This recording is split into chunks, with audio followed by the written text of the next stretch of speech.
Hi everyone, good Friday afternoon and welcome to GoLocal Live. I'm GoLocal News Editor Kate Nagel. Thanks for kicking off your start to the weekend here with us in downtown Providence. And as we always do, start the show with former state representative, former Deputy Secretary of State, now heads up Stages of Freedom, Rickman, to give his big view.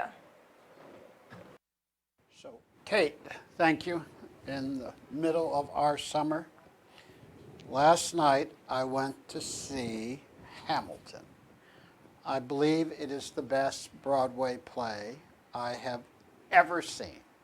That's quite the statement, because I've seen, 75 Broadway plays. You were dancing in your seat.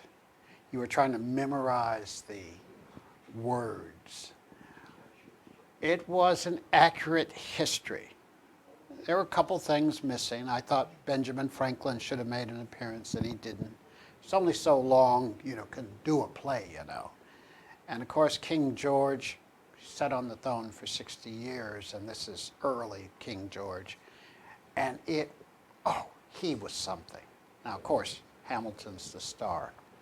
Now, there's gossip that when they were putting this play together, they wanted to call it Hamilton, the Immigrant. And in the play last night, they point that out.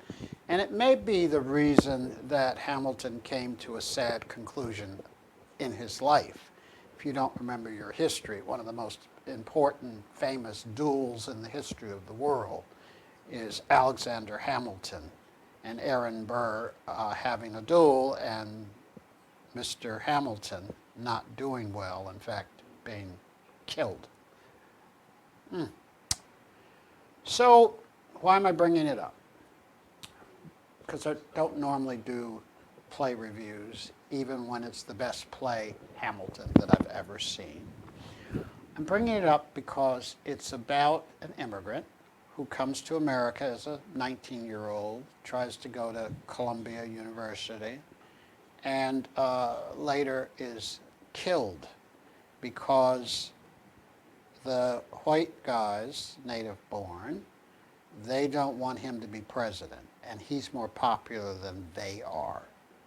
And he ends up being killed because he's an immigrant. Now, it gets worse than that. His mother's mulatto. And so Hamilton, not well discussed, is not white. He's not white. His white skin, but he's not white. And this is really too much for a lot of people creating this government. This brilliant man, probably second only to Jefferson in terms of brilliance and the Federalist Papers. And what a person, Hamilton, mentally, emotionally, intellectually. But he's black. He's black. Now, in the Times this week, New York Times, they go to Michigan, to Port Huron, and they talk to a half dozen people and about sending the 4 women of color who are in Congress back to the countries from which they came, even though 3 of them born in the United States of America, including the woman from, Congresswoman from Detroit. And these folks in public in the New York Times are agreeing with the president on the lie he's telling. My favorite person, he's the last one they interview. And he's from Romania, and he comes as an adult. I tried to figure it out, probably as a 30-year-old. He's 82, and he comes to America as a full-grown adult, born in Romania, and he's running for his life. This isn't a kid brought by parents. He comes on his own to get out of a communist country because he's under threat of death. And this man has no sympathy with the Congresswoman from Somalia. And you look at it, he is the exact same person as she is, only she's more accomplished than him.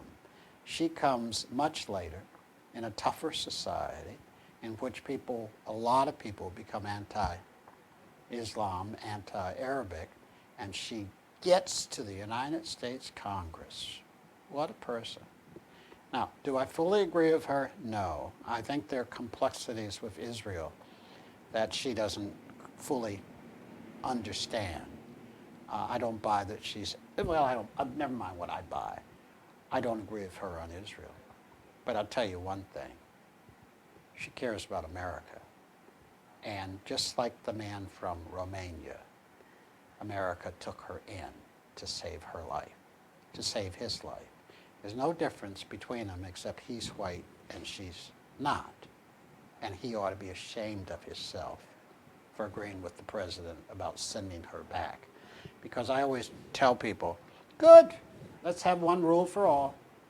Everybody who came after 1946, let's send them all back. That's absurd.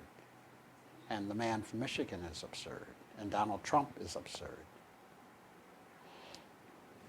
Think about going to see The Immigrant, Hamilton.